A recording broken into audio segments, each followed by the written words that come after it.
kayo sa Panginoon. Hallelujah! Magsiyawit sa Panginoon. Purihin, purihin ang kanyang pangalan. Ipahayag, ipahayag ang dulot niyang kaligtasan. Magsiawit kayo sa Panginoon. Hallelujah!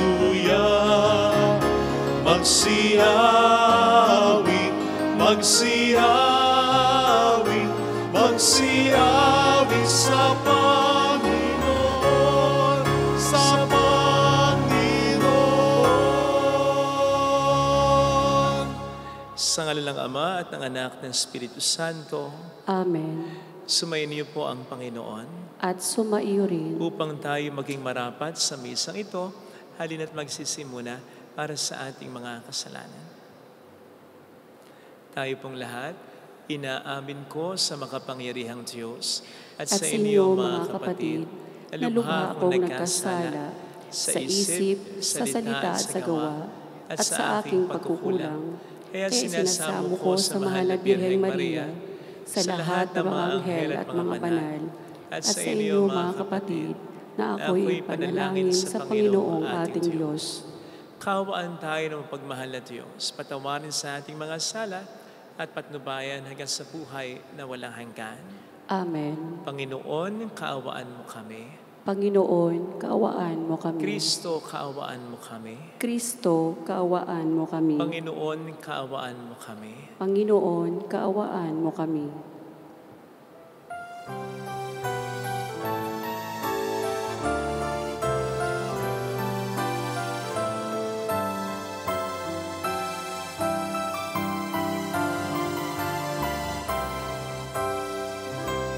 Luwalhati sa Diyos sa kaitaasan, kaloob sa lupa ay kapayapaan. Pinupuri ka, ipinagdaraan, sinasamba ka dahil sa kanilang kalwalhatian. Panginoon naming Diyos rin ang langit, Amang makapangyarihan, Panginoong Jesucristo, bugtong na anak ng Diyos, Kordero ng Ama.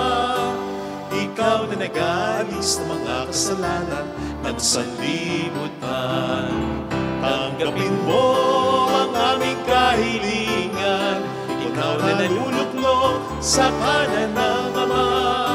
Maawa ka sa amin, ikaw lamang ang banal, Panginoong Jesucristo, kasama ng Espiritu, sa luwalhati ng Ama. Amen, amen, amen, amen.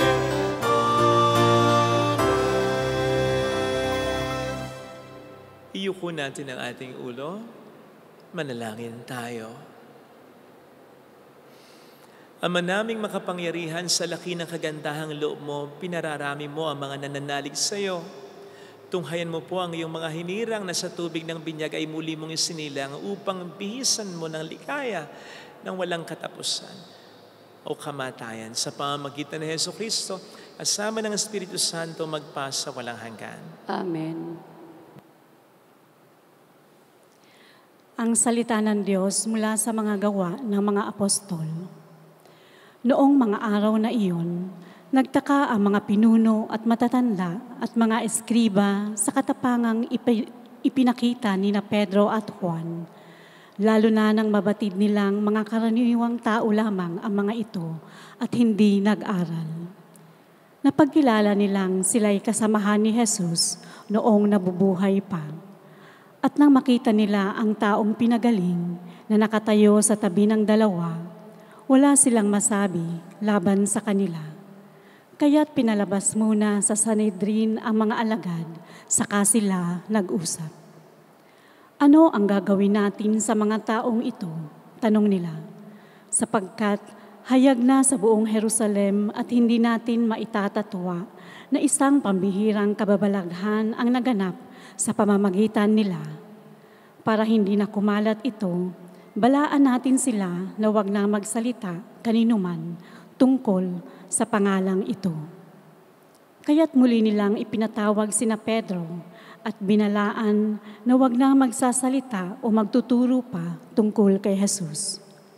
Subalit sumagot sina Pedro at Juan, "Kayo na po ang humatol kung alin ang matuwid sa paningin ng Diyos, ang sumunod sa inyo o ang sumunod sa Diyos. Hindi maaaring di namin ipahayag ang aming nakita't narinig, at sila'y binalaan ng lalo pang mahigpit saka pinalaya. Wala sila makitang paraan upang maparusahan ang dalawa, sapagkat ang mga tao'y nagpupuri sa Diyos dahil sa nangyari." Ang salita ng Diyos. Salamat sa Diyos. Pinupuri kita, Diyos ko, pagkat ako'y dininig mo. Pinupuri kita, Diyos ko, pagkat ako'y dininig mo. O pasalamatan ang Panginoong Diyos, pagkat siya'y mabuti. Ang kanyang pag-ibig ay napakatatag at mananatili. Dahilan sa poon, ako'y pinalakas at ako'y tumatag. Siya sa buhay ko ang tagapagligtas. Dinggin ang masayang sigawan sa tolda ng mga hinirang. Ang poon ay siyang lakas na patnubay. Pinupuri kita, Diyos ko, pagkat ako'y dininig mo. Ang lakas ng poon ang siyang nagdulot ng ating tagumpay sa pakikibaka sa ating kaaway. Aking sinasabing di ako papanaw, mabubuhay ako upang isalaysay ang gawa ng Diyos na Panginoon ko. Pinagdusa ako at pinarusahan ng labis at labis, ngunit ang buhay ko'y di niya pinatid. Pinupuri kita, Diyos ko, pagkat ako'y dininig mo. Ang mga pintuan ng banal na templo'y inyo ngayong buksan. Ako ay papasok at itong Panginooy papupurihan. Ito yaong pintong pasukan ng poon, ang Panginoong Diyos. Tanging ang matuwid, ang pababayaang dooy makapasok. Aking pinupuri, ikaw o poon, yamang pinakinggan, dininig mo ako't pinapagtagumpay. Pinupuri kita, Diyos ko, pagkat ako'y dininig mo.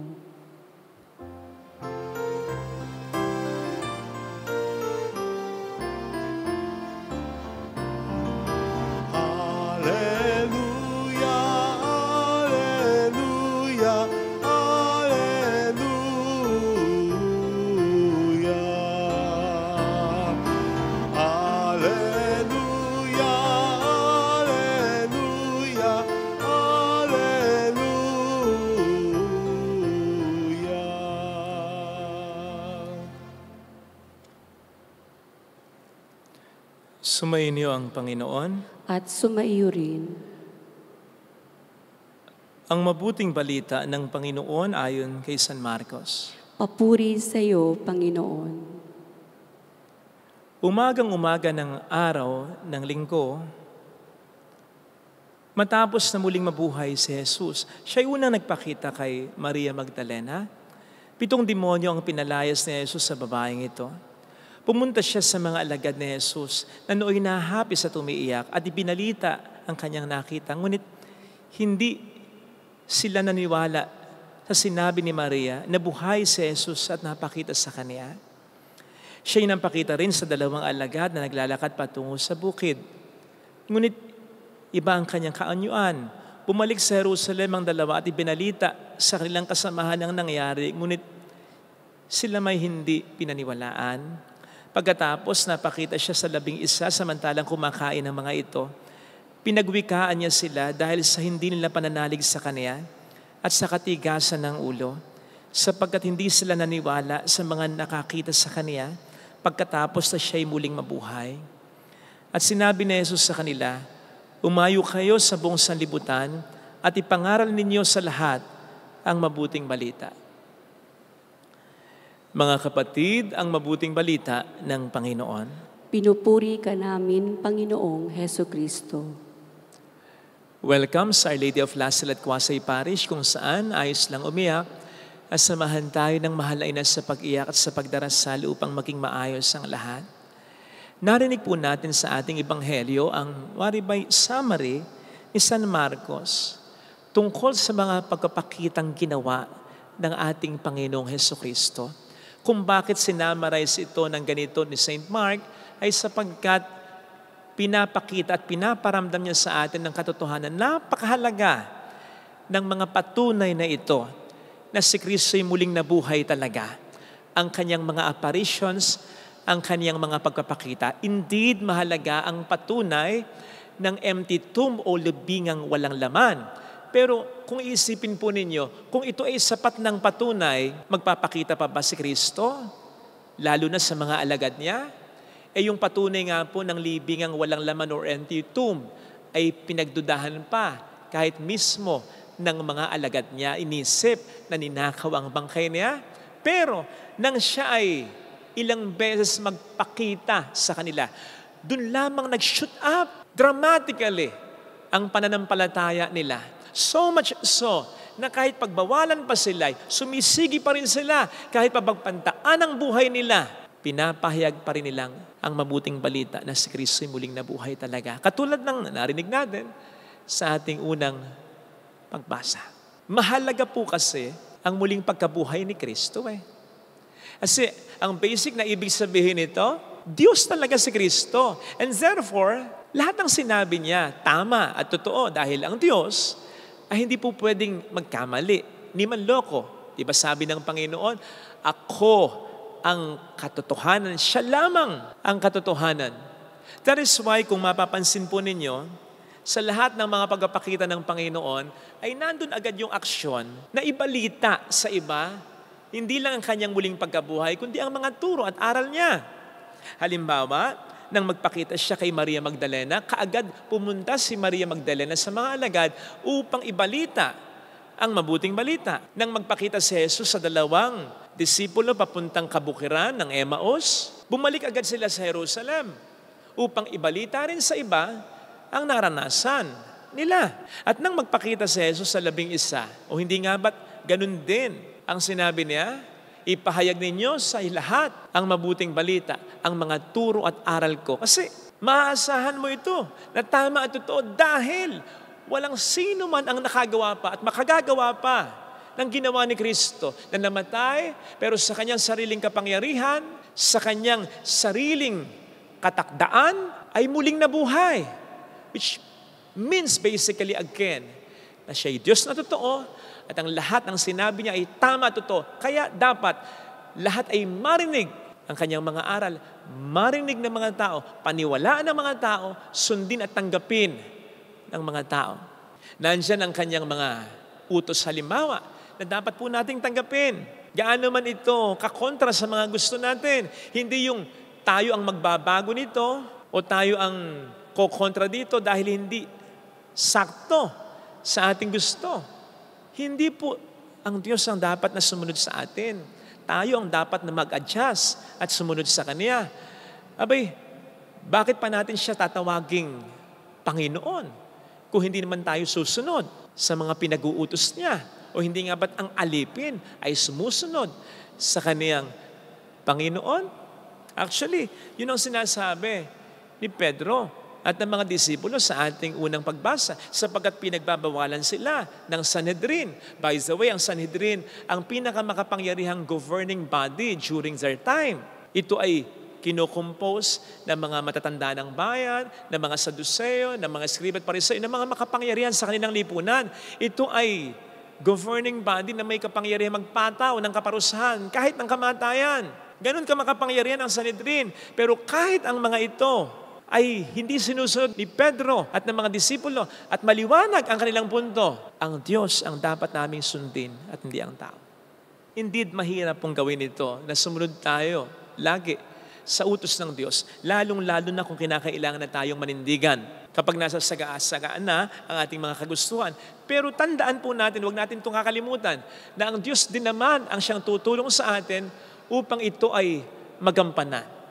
May mga utos ang Diyos na maaaring mahirap kung minsan, Pero tandaan natin may mga pangako ang Diyos na kung ating pananaligan, ang mga utos sa pinagagawa niya ay ating magagampanan.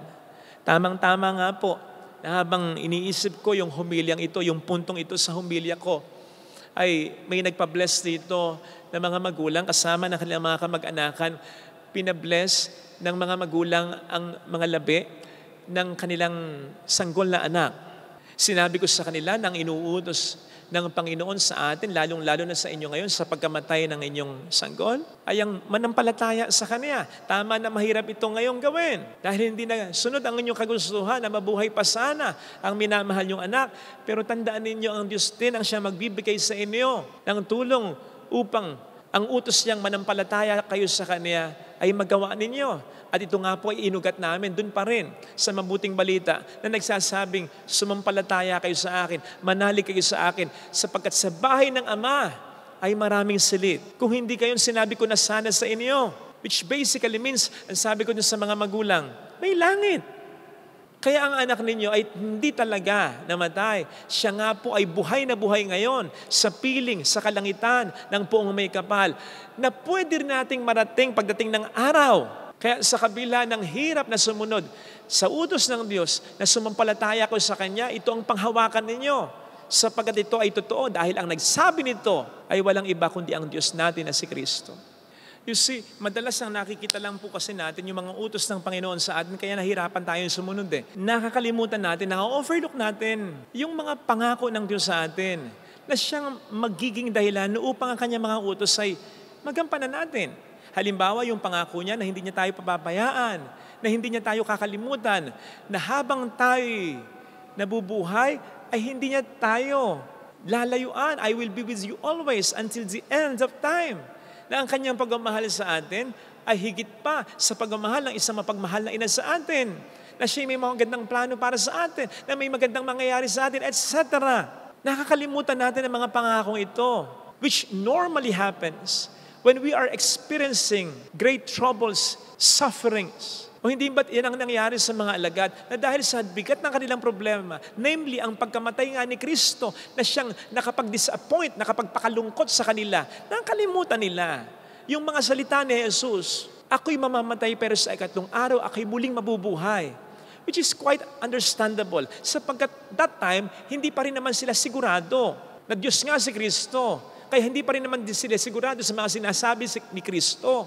Therefore, mas dapat tayong maniwala sa mga salita, sa mga pangako, sa mga sinasabi na sa atin ng ating Panginoon sa banal na kasulatan. Dahil ang Kanyang pagka-Diyos ay atin nang nasisigurado at napatunayan. Kaya ang Kanyang mga sinasabi ay pawang katotohanan lang. Nadadala lang po talaga tayo ng ating mga matinding problema kung minsan. Kaya mas pinipili nating pagdudahan ang mga pangako o ang salita ng Diyos kaysa sa ito'y ating paniwalaan.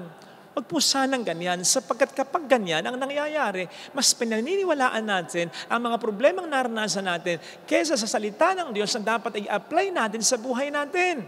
Maliwanag po ang sabi ng ating Panginoon, mawawala ang langit at lupa, pero hindi magkakabulang ang aking salita. Therefore, applying this sa ating reflection, pwede natin sabihin, kahit anong bagay, kahit sinong tao kasama dito, therefore ang ating mga matinding problemang maranasan, mawawala at mawawala yan, magbabago at magbabago yan.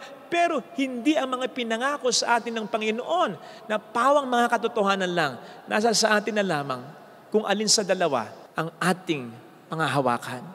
Sabi nga po sa isang post sa FB, sa init ng panahon ngayon, kapag hindi ka nag-aircon, mamatay ka. Pero pag nag-aircon ka naman, mamamatay ka sa bayarin mo sa kuryente. So mamili na lang daw po tayo kung ano ang gusto nating tumapos sa buhay natin.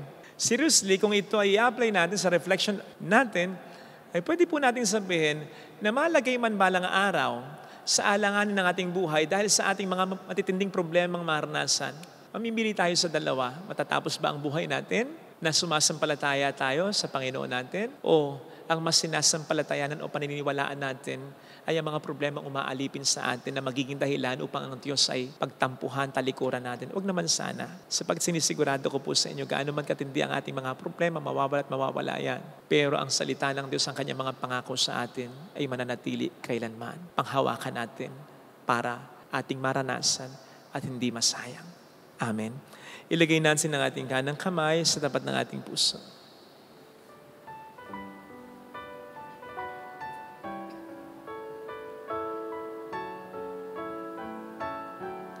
Awitin natin, alam kong may magagawa ang Diyos.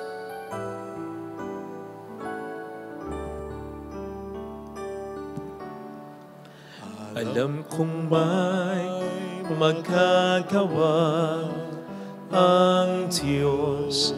Alam kong may magagawa ang Diyos.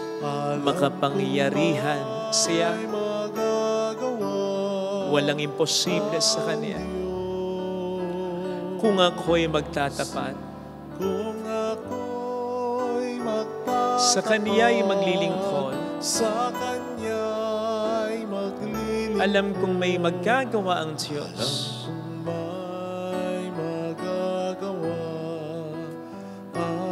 Alam kong diringhin ng Diyos ang samo ko sapagkat mahal niya ako. Anak niya ako. Alam kong diringhin ng Diyos ang samo ko. Alam niya ang pinagdaraanan ko, ang iniiyak ko, ang nagpapahirap sa buhay ko, ang dinadala ko. Kung ako'y magtatapat, sa Kaniya'y maglilingkod. Alam kong diringhin ng Diyos ang samo ko. Pakipikit natin ngayon ang ating mga mata at sa puso natin ay manalangin tayo ng Panginoon, tulungan mo kung mas paniwalaan ang mga pangako mo sa akin, ang mga salitang binitawan mo. Diyos ka ngang totoo. Kaya ang lahat ng sinabi mo ay totoo. Tototohanin mo, dapat ay kumapit lang, dapat lang ay lumaban ako. Huwag akong patalo sa tukso na mag-give up dahil sa mga problemang naranasan ko. Mayat maya naming sinasabi na kahit gaano katindi ang aming mga problema, mas matinding lalo ang pagmamahal mo sa amin. Ano man ang paraan ng demonyo upang kami ay apihin, upang kami pahirapan, mas marami kang paraan upang kami ay bigyan ng kaligtasan dito sa lupa at sa kabilang buhay. Panghawakan nawa namin ito. Hallelujah! Purihin ang Diyos. Hallelujah! Pasalamatan siya. Siya ay muling babalik sa atin. Hindi niya tayo iiwan, hindi niya tayo pababayaan. Kahit parang pinababayaan ka niya, maniwala ka, pakiramdam mo lang yan. May ginagawa siya. Hallelujah! Hindi mo lang nakikita. Pero kaya hindi mo nakikita, kinakailangan sumampalataya ka sa minsan niya lang mga sinabi. Pero nasusulat sa Biblia ang mga salita ng Diyos na nagbibigay sa iyo ng suporta. Panghawakan mo. Mayroong magandang mangyayari sa iyo. Magkakaroon ng iba yung kapangyarihan ng salita ng Diyos sa buhay mo kung panghahawakan mo. Kung lalapit ka kay Jesus, talagang ganon sinusubok ang pananampalataya mo. Talagang ganon kasi dinidiscourage, dinidisappoint ka ng Diablo. Mayroong magandang mangyayari sa iyo. Maaring matagal, maaring maging mahirap, pero unti-unti magiging maayos din ang lahat. Aayusin yun ng Diyos. Basta paniwalaan mo siya. Ka mag-give up sa pananampalataya mo sa Kanya. Na kaya mo na, kakayanin mo pa. Kasi tinulungan ka na niya, tutulungan ka pa rin niya. Papuri sa Ama at sa Anak sa Espiritu Santo. Kapara ng sa unang-una, ngayon at magpakailanman, magpasa walang hanggan. Amen.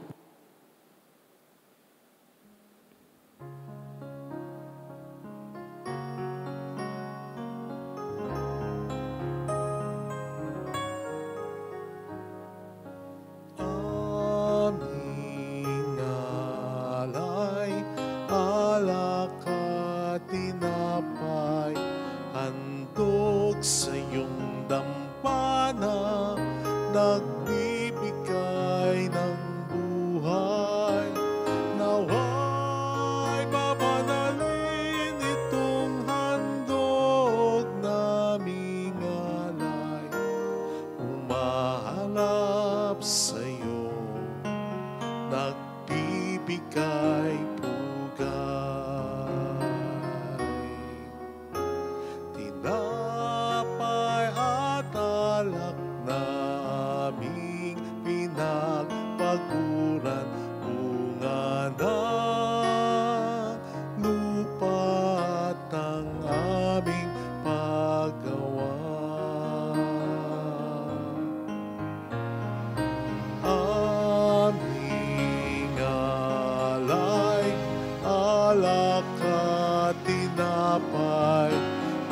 handog sa iyong tampana, nagbibigay ng buhay.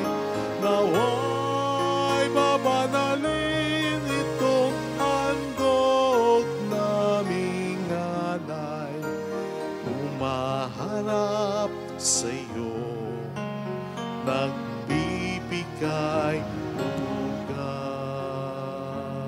Manalangin tayo, pang ating handog ay maging kalugod-lugod sa Diyos Amang makapangyarihan. Tanggapin nawa ng Panginoon itong paghahain sa iyong mga kamay, sa kapurihan niya at karangalan, sa ating kapakinabangan at sa buong sambayanan niyang banal. Ama naming lumikha, ipagkaloob mong kami ay laging magalak sa pagdiriwang ng Pasko ng pagkabuhay ng iyong anak, upang ginagawang patuloy na pagsagip sa amin ay maging sanhi ng aming ligaya sa iyong piling. Sa pamamagitan ni Jesucristo, kasama po ang Espiritu Santo, magpasa walang hanggan. Amen. Sumayin niyo po ang Panginoon. At sumaiyo Itaas sa rin. Diyos ang inyong puso at diwa. Itinaas na namin sa Panginoon. Pasalamatan ng ating Panginoong Diyos. Marapat na siya ay pasalamatan. Ama naming makapangyarihan, tunay nga pong marapat na ikaw ay pasalamatan, lalo ngayong pinagdiriwang ang paghahain ng Mesiyas, ang maamong tupa na tububos sa aming lahat. Ang iyong anak na minamahal ay naghain ng sarili niyang buhay. Siya ang tupang maamong umakos sa kaparusahan upang mapatawad ang kasalanan ng sanlibutan. Sa pagkamatay niya sa banal na krus, ang kamatayan namin ay kanyang nilupig. Sa pagkabuhay niya bilang manunubos, pag-asa at pagkabuhay ay aming nakamit. Kaya kaisa ng mga anghel na nagsisiawit ng papuri sa iyo ng walang humpay sa kalangitan, kami nagbubunyi sa iyong kadakilaan. Santo, Santo, Santo, Panginoong Diyos ng mga hukbo, napupuno ang langit at lupa ng kadakilaan mo. Hosana sa kaitaasan. Pinagpala ang naparirito sa ngalan ng Panginoon. Hosana sa kaitaasan. Ama naming banal, ikaw po ang bukhal ng tanang kabanalan. Kaya't sa pamamagitan po ng iyong Espiritu gawin mo pong banal ang mga kaloob na ito upang para sa amin ay maging katawan at dugo ng iyong anak at aming Panginoong Hesukristo. Bago niya pinagtiis ang kusang loob na maging handog, hinawakan niya ang tinapay, pinasalamatan kaniya, pinaghati-hati niya iyon, iniabot sa kaniyang mga alagad at sinabi, "Tanggapin ninyong lahat ito at kanin. Ito ang aking katawan na iahandog para sa inyo."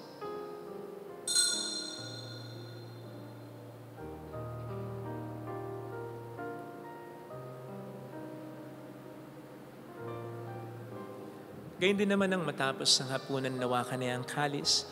Muli kaniyang pinasalamatan, iniabot niya ang kalis sa kaniyang mga alagad at sinabi, "Tanggapin ninyong lahat ito at inumin. Ito ang kalis ng aking dugo ng bago't walang hanggang tipan. Ang aking dugo na ibubuhos para sa inyo at para sa lahat. Sa ikapagkapatawad ng mga kasalanan, gawin niyo ito sa pag-alala sa akin."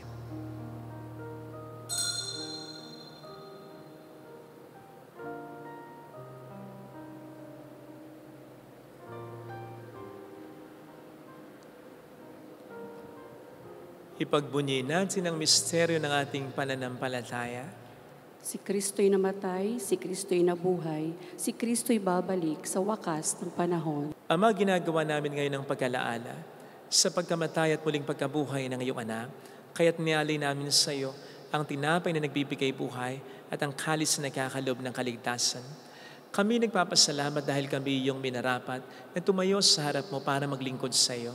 Sinasamo namin kami na magsasalo-salo sa katawan at dugo ni Kristo ay mabuklod sa pagkakaisa sa pamamagitan ng Espiritu Santo. Ama, lingapin mo ang iyong simbahang laganap sa buong daigdig. Puspusin mo kami sa pag-ibig. Kaisa ni Dennis na aming obispo at ang tanang kaparian. Alalahanin po si Papa Francisco na tinawag mo mula sa daigdig na ito. Nung siya'y binyagan, siya'y nakaisa ni Kristo sa pagkamatay. Ngayong siya'y pumanaw, naway makaisa siya ni Kristo sa pagkabuhay. Alalahanin mo rin po ang mga kapatid naming nahimlay nang may pag-asang sila'y muling mabubuhay, lalo ng aming mga ipagdarasal. Saglit tayong yumuko at ipagdasal ang ating mga minamahal, kakilalang yumaw. Kaawaan mo sila at patuloyin sa iyong kaliwanagan kaawaan mo at pagkingtapatin kaming lahat na makasalo sa iyong buhay na walang wakas, kaisa ang mahal na Birhen ng Lasalet, ang ina ng Diyos, San Jose ang kabiyak ng kanyang puso, lahat ng mga banal na namuhay dito sa daigdig ng kalugod-lugod sa iyo, may pagdiwang nawa namin ang pag-upuri sa ikararangal mo sa pamamagitan ng iyong anak at aming Panginoong Jesucristo. Sa pamamagitan ni Kristo, kasama niya at sa Kanya, ang lahat ng parangal, papuri ay sa iyo, Diyos amang makapangyarihan, kasamang Espiritu Santo, magpa sa walang hanggan. Amen. Tumawag tayo sa Ama.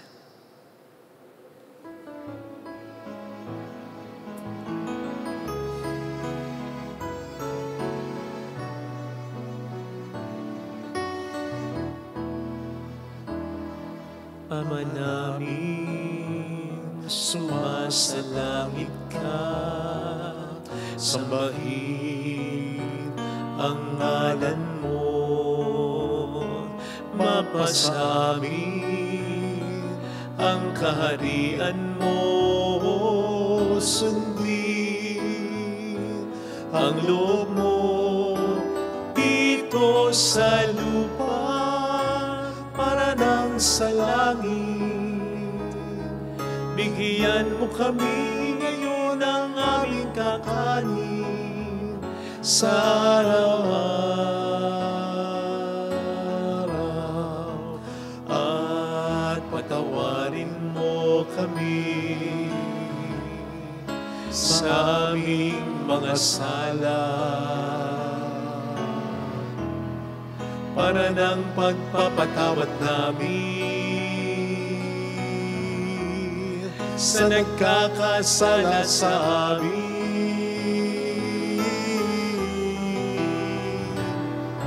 At huwag mo kami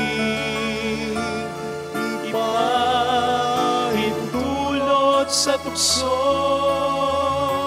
at ihadya mo kami sa lahat ng masama.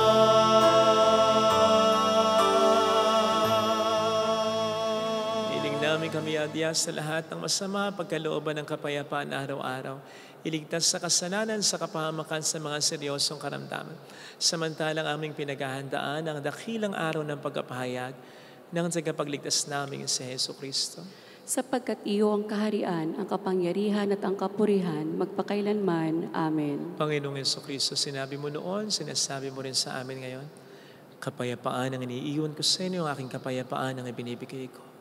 Tunghayin mong aming pananampalataya, huwag ang aming pagkakasala. Pagkalooban mo kami ng kapayapaan at pagkakaisa ayon sa iyong kalooban, kasama ang Espiritu Santo magpas sa walang hanggan.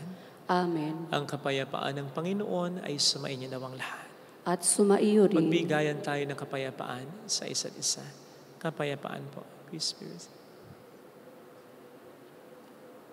Kordero ng Diyos Na nag-aalis ng mga kasalanan ng sanlibutan, maawa ka sa amin. Kordero ng Diyos na nag-aalis ng mga kasalanan ng sanlibutan, maawa ka sa amin. Kordero ng Diyos na nag-aalis ng mga kasalanan ng sanlibutan, ipagkaloob mo sa amin ang kapayapaan. Narito sa harap natin ng Panginoon ang ating buhay at kaligtasan, mapalad tayong inaanyayahan. Panginoon, hindi ako karapat-dapat na magpatuloy sa iyo, ngunit sa isang salita mo lamang ay gagaling na ako.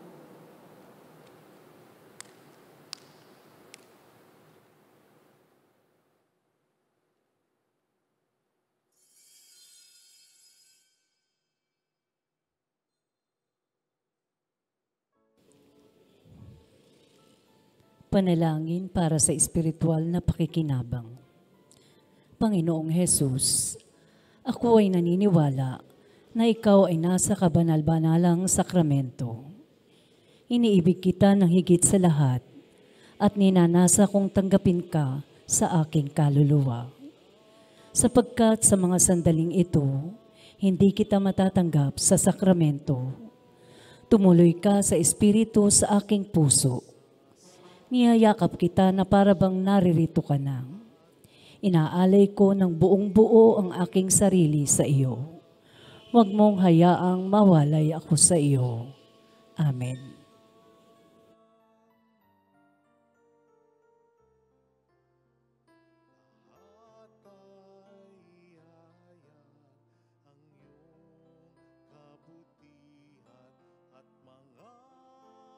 Gawa mong makapangyarihan, aking sasabihin na ikaw ay dakila, kabaitan mo'y awitin tuwina.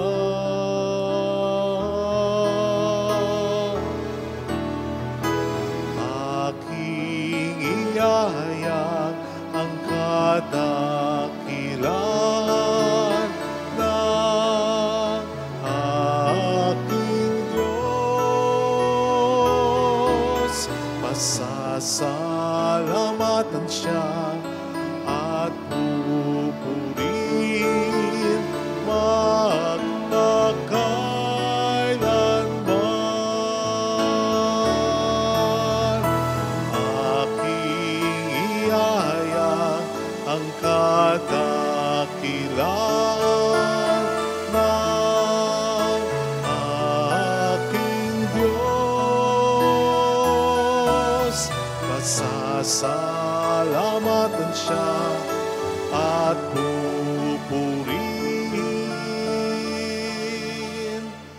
magpakailanman.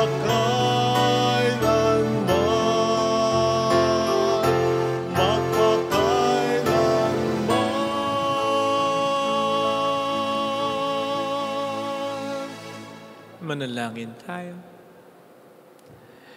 Ama naming mapagmahal, tunghayan mo at lingapin ang iyong sambayanan na minarapat mong makinabang sa piging na pang magpakailanman. Pagkalubong kami malumalating makarating sa pagkabuhay na magtatampok sa amin sa iyong piling sa pamamagitan ni Jesucristo. Kasama ng Espiritu Santo magpasa walang hanggan. Amen. Holy God, Holy Mighty One, Holy Immortal One. Have mercy on us and on the whole world. Holy God, Holy Mighty One, Holy Immortal One. Have mercy on us and on the whole world. Holy God, Holy Mighty One, Holy Immortal One. Have mercy on us and on the whole world. Jesus, King of Mercy. We trust in you. Alalahanin, Alalahanin, O mahal na Birhen ng Lazaret, ina ng pag-asa, ikaw ang nagpaalala sa aming magbalik loob sa Ama. Ito ang nagpapatunay na ang kagandahang loob mo'y natiling busilak. Sa pag-aaruga mo sa amin, tungkulin mo'y tinupad. Sa paanan ni Kristo'y itinuring mo kaming mga tunay mong anak. Kaya ninais mong ni Isay, huwag mapahamak. Maging sa iyong walang tigil na pananalangin, pati luhay pumatak. Huwag namang mawala ng saysay ang iyong paghihirap. Hiling nawa namin sa iyo, O aming inang liyag, na matapos ang pakikibaka namin sa mundong ito at sa pananatili naming tapat kay Kristo, sa kapurihan mo'y makibahagi kaming ganap, upang kung nasaan ka ngayon ay maparoon din kaming lahat, at ang kaganapan ng kalawalhatian ng Diyos Amay tuluyang matupad, siya nawa. Mahal na Birhen ng Lazaret, kapagkasundo ng mga makasalanan. Ipanalangin mong walang patid kaming mga dumudulog sa iyo. Marami pong salamat sa inyong pakikisa at sa mga tulong na binibigay po ninyo na nagiging dahilan para ma-promote natin ang devotion sa Our Lady of Lazaret, para ma-maintain po natin ang simbahan. Magpapaayos na rin po tayo ng patsyo sa kabila ng pagtulong pa rin natin sa mga nangangailangan ng mga simbahan at parokya. Right now, nasa ikatlong chapel na po tayo ng pinapagawa natin. Dahil yan po sa kabutihan ng Diyos na sa pamamagitan din ninyo. Salamat po. Sumayin niyo ang Panginoon. At sumaiyo rin. At pagpalain kayo kasama ang ating pamilya na mapagmahal na Diyos, ng Ama at ng Anak, ng Espiritu Santo. Amen. Umayo tayo sa kapayapaan ni Kristo ang muling nabuhay. Alleluia, alleluia. Salamat sa Diyos. Alleluia, alleluia.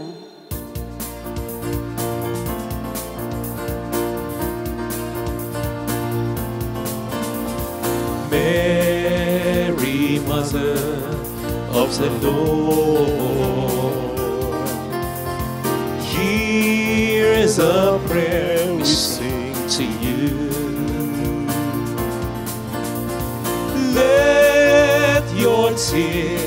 sip in our minds and hearts as once they fell at last and dead. Tell your people how to live again. Tell your people how to sing again. Tell your people how to dance again. Tell your people how to pray again. Mary, Mother of the Lord,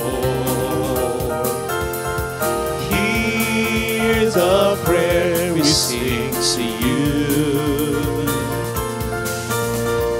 Let your tears sip in our minds and hearts as once they fell at last and led. Salamat.